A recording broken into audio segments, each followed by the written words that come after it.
बिस्मिल्लाहिर्रहमानिर्रहीम। दोस्तों CS311 के असाइनमेंट का सलूशन देखेंगे हम आज लोग। कुछ ना कुछ तो पढ़ लिया होगा आप लोगों ने XML के बारे में और उसकी DTD के बारे में। असाइनमेंट छोटी सी है, इतनी मुश्किल नहीं है। एक ट्री दी हुई है, पहले आपको इसका स्ट्रक्चर समझा दूँ मैं ताकि आपको इसको बनाने में आसानी रहे। थोड़ी सी कोडिंग है, कोई ज़्यादा मुश्किल नहीं है, सिर्फ एक बार आप इसको समझ लें। देखें जी, ये हमारा रूट एलिमेंट है, ऑनलाइन मेडिकल स्टोर है, मतलब हमने एक ऑनलाइन मेडिकल स्टोर बनाना है जिसके अंदर इसके दो ऑब्जेक्ट्स हैं, एक कस्टमर है और एक ऑर्डर है। दोनों के अलग अलग एट्रीब्यूट्स हैं, लेकिन ऑर्डर जो है इसके फर्दर आगे मज़ीद एलिमेंट्स है। बाकी जो नीचे एलिमेंट्स दिए हुए gloves, hand sanitizer, test kit, medicine और फेस मास्क वगैरह। अब इन एलिमेंट्स का जो रूट एलिमेंट होगा वो ऑर्डर होगा, ठीक है। कस्टमर जो है एक अलग से एलिमेंट है और जो सब का रूट एलिमेंट है वो ऑनलाइन मेडिकल स्टोर है। तो चलें जी, इसको एडिटर में देखते हैं हम लोग ये कैसे काम करेगा। चलें जी, एडिटर खोल लिया मैंने।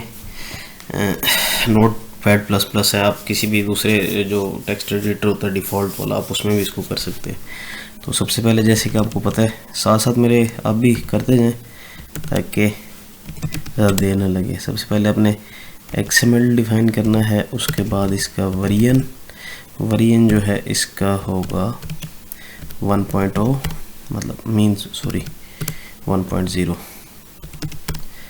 उसके बाद आपने इसकी एनकोडिंग जो कि होगी UTF-8,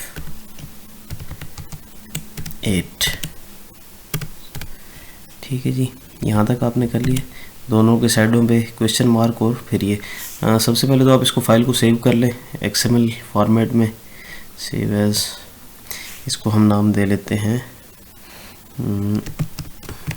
बल्कि CS311, ठीक है जी, .XML। और ये हम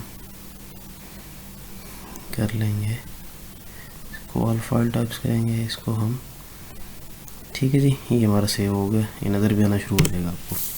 तो सबसे पहले हम इसकी डॉक्यूमेंट टाइप जो है वो डिफ़ाइन करेंगे, डॉक टाइप। आपने इसका सिंटैक्स अच्छी तरह देखते जाना है, इसकी जो स्पेसिंग वगैरह है वो इसके जहाँ जहाँ पे जो जो करेक्टर है, क्योंकि अगर आपने इसको ज़रा सी भी गड़बड़ कर दी तो ये काम नहीं करेगा, परेशानी होगी आपको, ठीक है जी। उसके बाद एंगल ब्रैकेट्स के अंदर डॉक टाइप हमने डिफ़ाइन कर दिया है जी। ऑनलाइन मेडिकल स्टोर जो है इसका ये रूट एलिमेंट होगा, ठीक है। अब इस रूट एलिमेंट के अंदर क्या क्या चीज़ होंगी वो हम ये स्क्वायर ब्रैकेट है इसके अंदर डिफ़ाइन करेंगे, ठीक है जी। तो हमारा जो एंगल ब्रैकेट्स एक्सक्लेमेशन और जो पहला एलिमेंट होगा हमारा वो कौन सा होगा, ऑनलाइन स्टोर ही होगा भाई। ऐसा ऑनलाइन स्टोर के अंदर हमारे पास जो है वो दो फर्दर एलिमेंट्स हैं, एक है कस्टमर का और दूसरा है ऑर्डर का। अब इस तरह के दोनों के साथ हमने प्लस का साइन लगा देना है, क्योंकि ज़रूरी नहीं है कि एक ही कस्टमर हो और उसका एक ही ऑर्डर हो। एक मेडिकल स्टोर के अंदर मल्टीपल कस्टमर्स हो सकते हैं और मल्टीपल कस्टमर्स के मल्टीपल ऑर्डर्स भी हो सकते हैं, इसलिए हमें दोनों के साथ प्लस का साइन लगाना पड़ेगा, जो इस चीज़ को इंडिकेट करता है कि इसके ये मल्टीपल भी हो सकते हैं इस रूट एलिमेंट के अंदर। मतलब मल्टीपल कस्टमर का टैग हो सकता है और मल्टीपल ऑर्डर का टैग हो सकता है, ठीक है जी। उसके बाद हम देखते हैं अपना अगला एलिमेंट। अगला एलिमेंट हमने क्या लगाना है इसके अंदर, अगला एलिमेंट हम लगाएंगे इसके अंदर अपना ऑर्डर का, क्योंकि हमने ऑर्डर को डिफ़ाइन करना है। ऑर्डर के अंदर फिर मज़ीद एलिमेंट्स हैं, उनको डिफ़ाइन करने के लिए भी हमें देख ले किधर गया। अब ये जो कस्टमर है, अब कस्टमर के अंदर कोई चीज़ नहीं है, इसके सिर्फ एट्रीब्यूट्स हैं जो कि हम बाद में डिफ़ाइन करेंगे। अब इसके अंदर मज़ीद एलिमेंट नहीं है, इसलिए हमें इसको दोबारा से उसके अंदर डिफ़ाइन करने की ज़रूरत नहीं है। ऑर्डर को हम करें क्योंकि ऑर्डर के फर्दर एलिमेंट्स हैं, ठीक है जी। अभी ऑर्डर को करते हैं हम। अब ऑर्डर के अंदर हमारे पास क्या क्या था, ग्लव्स, ठीक है, हैंड सैनिटाइज़र, उसके बाद टेस्ट किट के बाद था मेडिसिन, और मेडिसिन के बाद था हमारे पास क्या था जी, फेस मास्क। फेस मास्क ठीक हो गया जी। अब ये तो दोनों जो मेन एलिमेंट्स हमारे पास, ये रूट एलिमेंट है और ये रूट एलिमेंट का सब एलिमेंट है।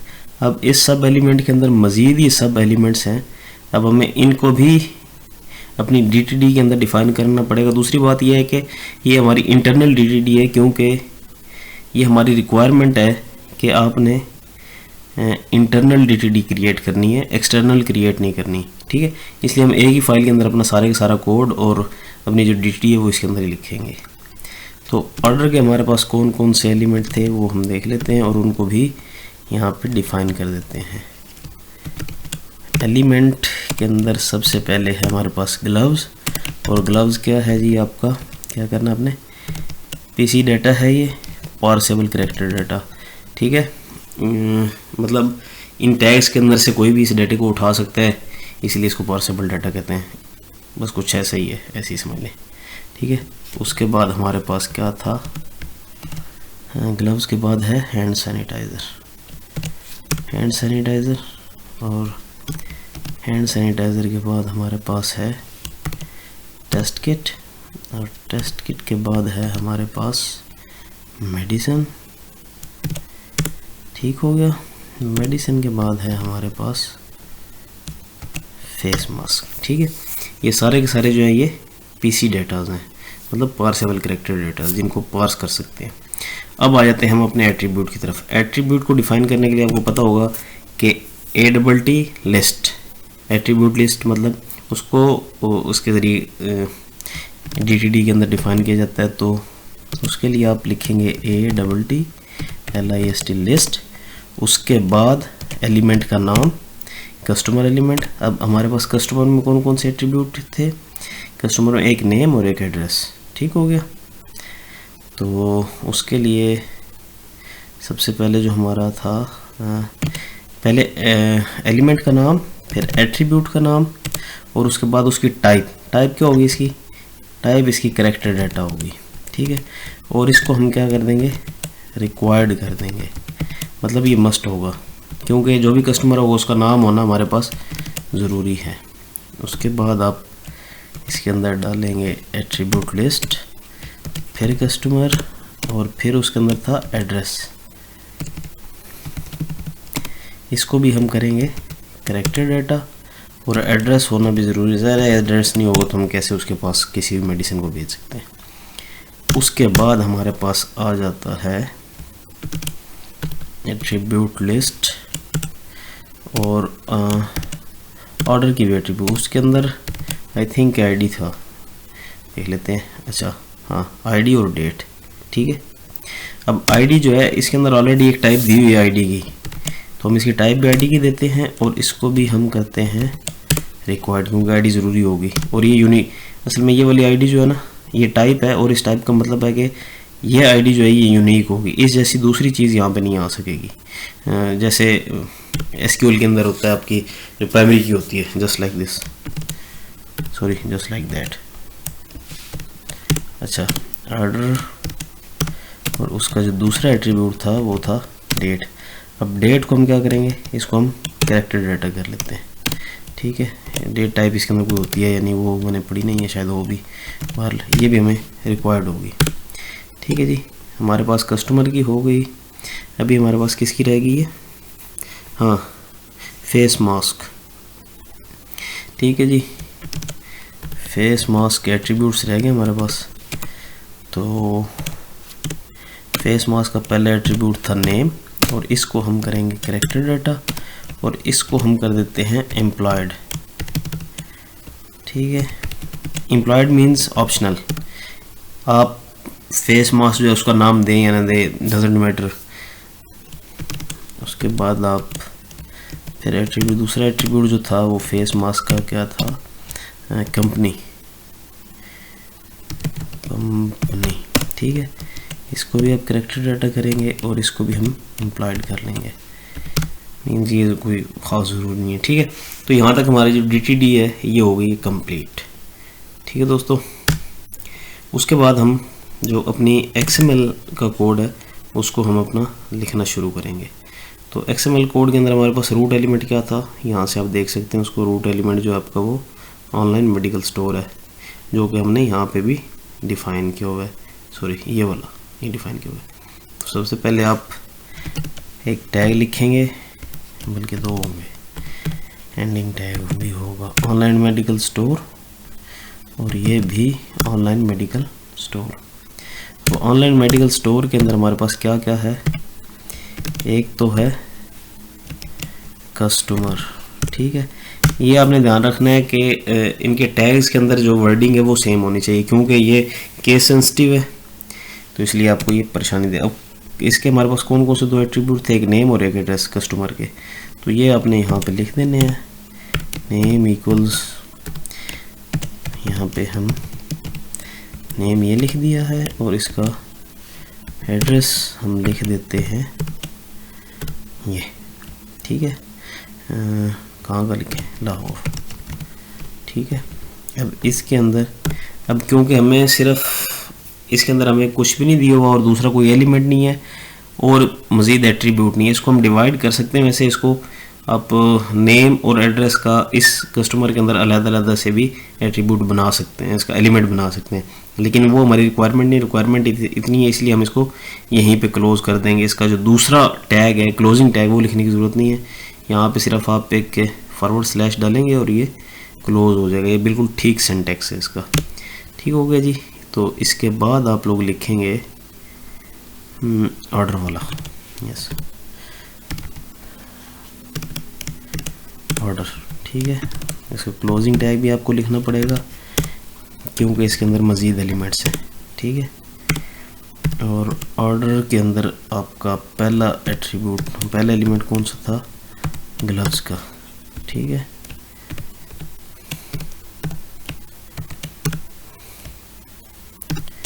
ग्लव्स। ठीक है, अब यहाँ पे आपने ग्लव्स की नाम दे देना कोई भी। लेट्स सपोज हम क्या देते हैं, एडिडास दे देते हैं। ठीक है, अब ग्लव्स के बाद था हमारे पास हैंड सैनिटाइज़र। ठीक है, इसका भी आपको क्लोजिंग टैग लिखना पड़ेगा। किधर गया है यार, हैंड सैनिटाइज़र। ठीक है, अब हैंड सैनिटाइज़र डेटॉल लिख देते हैं। ठीक है, हैंड सैनिटाइज़र के पास बाद आपके पास क्या था, टेस्ट किट। इसका भी आपको क्लोजिंग लिखनी पड़ेगी।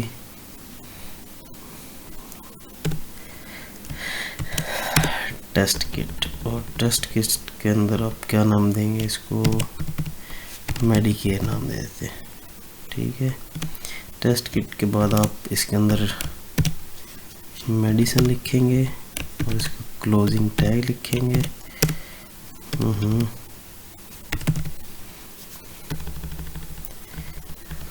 इसके अंदर हम लिख देते हैं एंटीवेनम। ठीक, कुछ भी लिख सकते हैं वैसे, जो आपकी मर्जी है। उसके बाद आपने लिखना है इसके अंदर फेस मास्क, और